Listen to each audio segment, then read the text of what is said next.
watching Chelsea SWC. Sunday then, and Arsenal at the Bridge.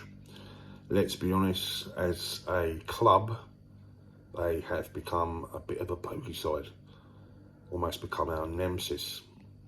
Last two games at Stamford Bridge, they beat us 1-0 with that ridiculous goal.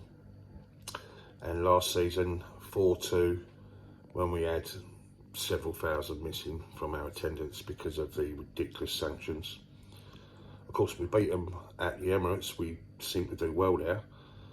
But they have kind of turned us over in recent times, where we definitely had 12, 15 years of dominance after their invincible side was split up. We have kind of dominated them. One particular man did, and that was Didier Drogba. And of course, we always remember Baku, what a embarrassment that was to them. Look, right now, this is probably the first time in I don't know how many years where they come to us expected to win. They are really underdogs. I can't remember that for many a season, but that's never affected them. Now, I don't want to make excuses, because we all know that their strength lies on the flanks. They've got young, quick players, and they play in a particular way. Especially, they like to get ahead early and dominate as much as they possibly can.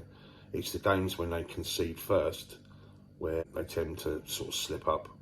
But you have to say they have been good this year. It pains me to say it. And for a lot of our supporters, they're expecting the worst on Sunday, especially without Ben Chilwell now, because of the injury that he picked up in midweek against Zagreb. And as we all know, we haven't got Reece James. Look, we'll come out of the traps on Sunday. The only thing I would say to the Chelsea supporters, and probably because it's a 12 midday kickoff, it tends to be a little bit subdued. Now, this is Chelsea Arsenal, so I would imagine the crowd's going to be up. But their supporters are definitely going to be noisy as fuck. You know, we're going to be hearing it all. We know that. The Super Mick Arteta song will be ringing out, no doubt. But we have to put them in their place. You know, we are the Kings of London. We are the ones with the pedigree. We are one particular football club that's not 19 years in the wilderness in terms of winning something which is substantial, which is either the Premier League or a Champions League, which, as we know, they don't possess. And we have to remember that factor. Look, we've got good players, and those players are going to be under no illusions of the fact that this is a big game. And there is a massive, massive, massive incentive, because should we lose the game on Sunday, we go 13 points behind them. That's a massive gap. It really is. You know, even at this stage of the season. Win it, and we're only 7 behind. Now, I was a little bit surprised in midweek that Graham Potter picked a very, very strong side. I think that was really down to the fact that we got smashed away at Brighton, and I think he just wanted to bring the confidence levels up. That said, it was a game of nothing proportions really. We'd already won the group, already qualified for the Champions League knockout stages, and just to remind Arsenal, that's something we as a football club are looking forward to on Monday at 11 AM. But it is what it is. He did play the team. Ben Chilwell did pick up the injury, and it is almost like deja vu right now, because it feels like last season, and we know where we were until those two wing backs, James and Chilwell, got injured last season, and our demise, if you can call it that, happened after that factor. We were literally dominant, and everyone was talking about us even challenging for the title. We were in good shape, really, really good shape. And then along came those ridiculous sanctions, and everything literally just happened as it was. Still a successful season. We still finished third. We won 2 trophies, and we featured in 2 domestic cup finals. And then, of course, the start of this season, and then we lose our incredible manager, Thomas Tuchel.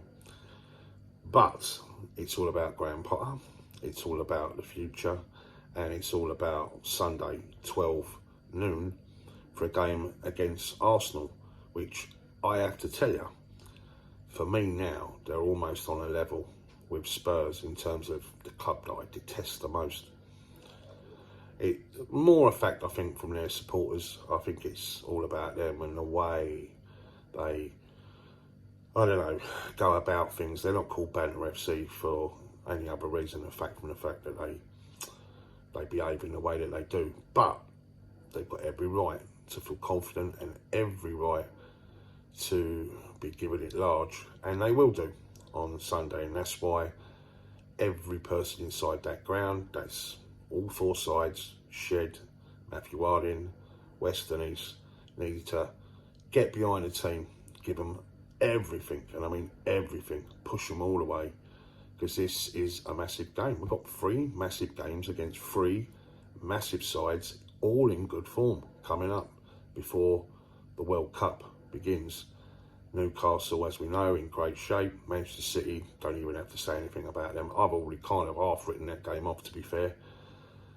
But this particular one is massive if we've got any aspirations of catching them and competing in terms of a top 4 position.